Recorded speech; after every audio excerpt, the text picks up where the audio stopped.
My name is Wayne Hammond, and I'm the Chapin librarian at Williams College.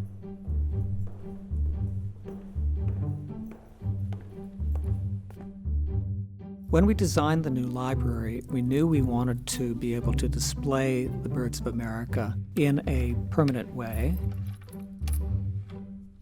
So we designed a case that we wouldn't have to lift a lid or do anything particularly elaborate in order to change the plates on a regular basis.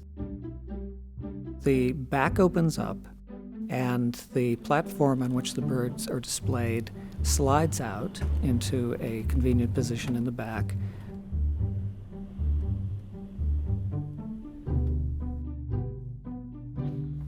We then very carefully turn the plate over or reposition the book when that's necessary and close the case up again.